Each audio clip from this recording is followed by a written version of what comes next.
Before the storm hit, we thought the worst part of winter in rural Montana was just the cold. We had no idea what it actually felt like to be trapped. It started on a Tuesday night.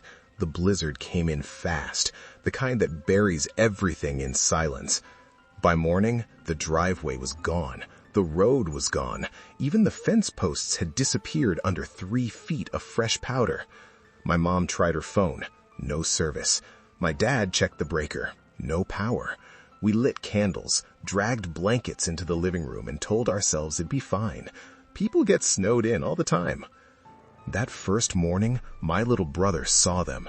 Footprints right outside the kitchen window. A trail that circled the entire house, slow and deliberate, like someone had been pacing. My dad pulled on his boots and went out to check. He came back in quiet, said the tracks didn't lead anywhere. They just stopped, right at the edge of the porch. No trail back to the road, no trail into the woods, just a loop around our house, and then nothing. Mom said it was probably from before the storm, but I remembered how hard it snowed. Anything from the night before would have been buried. The next morning, they were back. Fresh ones, same path. My dad didn't say much this time. He just checked every lock on every door and window, twice. That's when the inside stuff started. Small things at first. The coffee tin we'd left on the counter was on the floor. A chair in the hallway we didn't remember moving. My brother's toy car at the top of the stairs, even though he swore he'd left it in his room. We blamed each other. Cabin fever, Mom said. We're all just on edge. But then we found the basement door open. We'd blocked it with a chair the first night because the latch was broken and it wouldn't stay shut in the cold. The chair was still there, pressed up against the door, but the door was open anyway. Just a crack, wide enough to feel the air coming through. It smelled like wet earth and rust. Dad went down with a flashlight. He was gone for maybe 2 minutes, but it felt longer. When he came back up, he didn't say a word, just nailed the door shut. I started noticing the cold after that. Not the normal kind. This was different. It moved. You'd be sitting in the living room under a blanket and suddenly feel it crawl across the back of your neck, sharp, biting, like someone had opened a window behind you. But when you turned around, nothing was there. On the 4th night, the footprints changed. They didn't just circle the house anymore. They came right up to the windows, all of them, pressed into the snow beneath the glass like someone had stood there, watching. That's when we heard the knock. Just one, slow, deliberate, on the back door. We all froze. My dad grabbed the fireplace poker and moved toward the kitchen. The rest of us just sat there, not breathing. He stood at the door for a full minute, waited. Nothing. He checked the window. No one there. Just those footprints, right up to the door. We didn't sleep much after that. I kept my door cracked so I could hear my parents down the hall. Around 2 a.m, I heard it, breathing, low and wet, like someone had been out in the cold too long. It was coming from my brother's room. I got up, slow, my heart pounding so hard I thought I'd pass out. His door was open, just a few inches. I pushed it wider.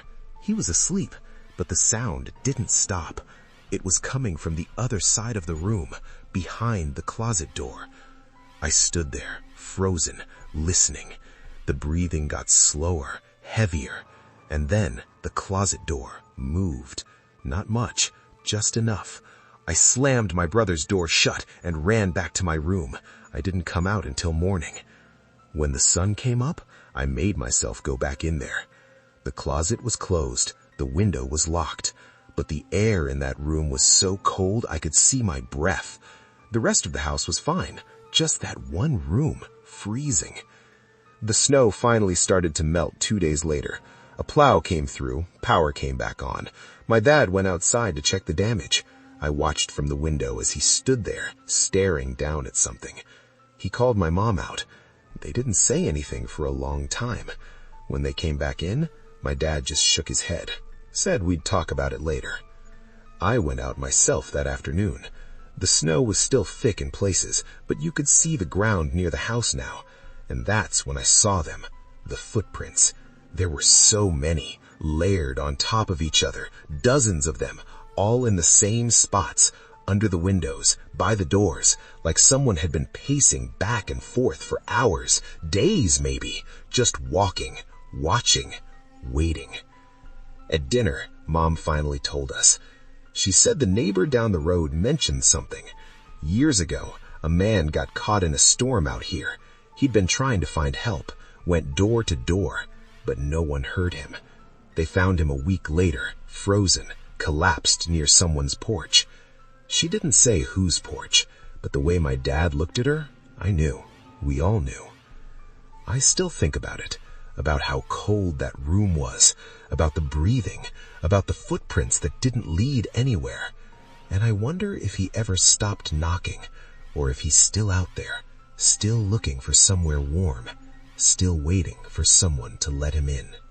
I saw him for the first time on a Wednesday. Late shift at the plant meant I didn't get home until almost midnight, and the storm had been dumping snow for 2 days straight. Visibility was maybe 10 feet. I was crawling along at 15 miles an hour, white-knuckling the wheel, when my headlights swept over him. A man, standing at the edge of the road, facing the trees.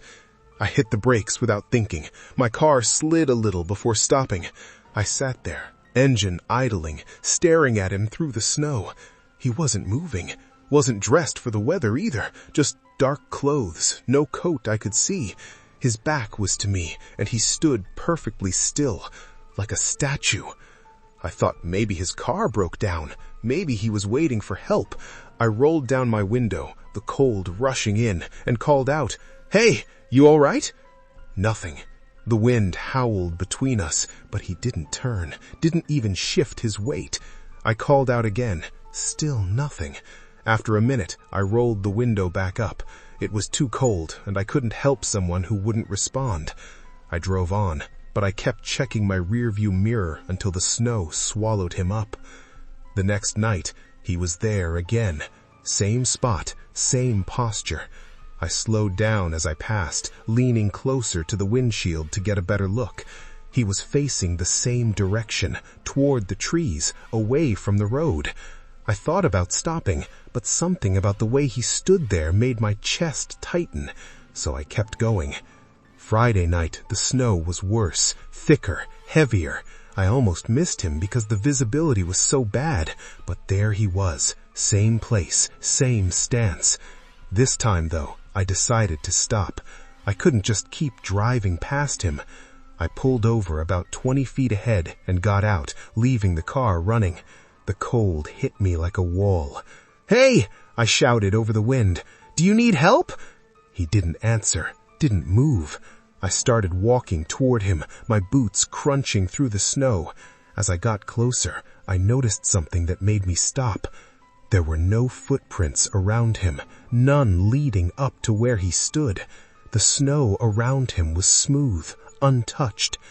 I stood there, maybe 10 feet away now, trying to make sense of it. And then his head turned. Not his body, just his head, slowly, like something was pulling it on a string. He didn't turn all the way, just enough that I could see the side of his face, or where his face should have been. The snow and shadows made it impossible to see any features, just a vague shape, a blank space where a person should be. I backed up, fast. I didn't say anything, didn't wait. I got back in my car and drove home, my hands shaking so bad I could barely hold the wheel. Saturday, I told myself I'd take a different route, but the main roads were closed. The storm wasn't letting up. I had no choice. When I got to that stretch of road, I slowed down without meaning to, my headlights searching. He wasn't there. The spot where he'd been standing was empty. I exhaled, feeling stupid for being so relieved. And then I saw him, closer this time, maybe 50 yards from my house. Same posture, same stillness, facing the trees. I hit the gas. I didn't care if I slid off the road. I just wanted to get inside. When I pulled into my driveway, I sat there for a minute, engine off, staring at the rearview mirror. The road behind me was empty, just snow and darkness. I went inside, locked the door, didn't look out the window. Sunday night was the worst. The storm had died down a little, but the roads were still a mess. I left work later than usual, close to 1 in the morning. The drive felt longer, quieter. When I turned onto my street, I saw him. He was standing in my driveway, right in front of the garage, facing the house. I stopped the car in the middle of the road, my heart pounding so hard I could feel it in my throat. I didn't move, didn't breathe. And then, slowly, he turned. This time, all the way, his whole body, facing me. I still couldn't see his face. The headlights didn't help. It was like the light just stopped before it reached him. But I knew he was looking at me. I could feel it. I threw the car in reverse and backed up, not caring where I was going. I ended up at a gas station 2 miles away. I sat there until the sun came up, shaking, drinking burnt coffee, too scared to go home. When I finally did, he was gone. The snow in the driveway was smooth, no footprints, no sign anyone had been there. I called the police that afternoon, told them everything. They were polite, but didn't sound convinced. Still, they said they'd send someone out to check the area. They called me back a few hours later, said they didn't find anyone. No tracks, no evidence of anyone standing around in the storm. The dispatcher paused before hanging up, though, said something that made my stomach drop. "You're not the first person to call about this, you know. Someone reported the same thing back in the 90s, and before that, in the 70s. I asked what she meant. She hesitated, then told me to check the library, said there was an old news article from 1982. A man froze to death during a blizzard. They found him standing upright, halfway off the road, facing the woods. Took them 3 days to find him because the snow was so deep. By the time they did, he'd frozen solid, still standing. She gave me the location. It was the same spot, the exact same spot where I'd been seeing him. I haven't driven that road since. I take the long way home now, even when the weather's clear. But sometimes, late at night, I look out my window, and I wonder if he's still out there, still standing, still waiting for someone to stop. We thought it'd be fun. 4 friends, 1 cabin, a week in the mountains with nothing but snow and silence. The kind of trip where you unplug, drink too much hot chocolate, and pretend the real world doesn't exist. We got to the cabin late Friday afternoon, just as the first flakes started to fall. By midnight, it was coming down hard. By morning, the world outside was buried. I woke up first, made coffee, stood at the window watching the snow pile up against the trees. That's when I noticed the prints. Boot prints, leading right up to the front door. Fresh ones, cutting through the snow that had fallen overnight. I followed them with my eyes, expecting to see where they came back out, but they didn't. They just stopped. At the door. I opened it, cold air rushing in, and looked around. Nothing. No one. The snow on the porch was smooth, except for those tracks. I stepped outside, checked the sides of the cabin. No prints anywhere else, just the ones leading in. When the others woke up, I asked if anyone had gone outside during the night. They all said no. I showed them the prints. My friend Ethan laughed it off, said maybe it was from when we arrived. But we'd all been wearing sneakers, and these were boot prints. Big ones. Work boots, maybe. None of us had boots like that. We let it go. Figured it was something weird with the snow, some trick of the wind or the way it drifted. We spent the day inside, playing cards, messing around, normal stuff. But when I went to grab firewood from the stack out back, I noticed something. It had been rearranged. I'd stacked it myself the night before, and I remembered the pattern, biggest logs on the bottom, smaller ones on top. Now it was all mixed up. Random. I didn't mention it, didn't want to sound paranoid, but I started paying attention. That night, we ran out of chips. I know we'd bought 3 bags. I saw them in the pantry when we unpacked. Now there were 2. I asked if anyone ate them. Everyone said no. Said maybe I miscounted. Maybe I did. That night I couldn't sleep. The cabin was quiet, except for the wind outside and the occasional creak of the wood settling. And then I heard it. Snoring. Low and steady, coming from somewhere in the cabin. I sat up, listening. It wasn't coming from Ethan's room. His door was open and I could see him sprawled out, silent. Not from the girls' room either. It was coming from somewhere else, somewhere I couldn't place. I got up, walked into the hallway, following the sound. It stopped before I could figure out where it was coming from. I stood there in the dark, my pulse hammering, waiting for it to start again. It didn't. The next morning, one of the girls, Becca, said something was off with the bathroom. She'd gone in to brush her teeth and the mirror was fogged up. Not just a little, completely covered, like someone had just taken a long, hot shower. But no one had. The bathroom had been empty all morning, and when she wiped the condensation away, she saw it. A handprint on the inside of the mirror. Small, pressed right up against the glass like someone had been standing inside, trying to get out. We all went in to look. The print was still there, faint but visible. None of us said much. We just stared at it. Ethan tried to joke, said maybe the cabin was haunted. No one laughed. That afternoon, I went looking for extra blankets. The storage room was off the main hallway, tucked in the back. I'd barely opened the door when I saw it. A sleeping bag rolled out on the floor, and it was warm. I crouched down, touched it. The fabric was still holding heat, like someone had just been lying in it.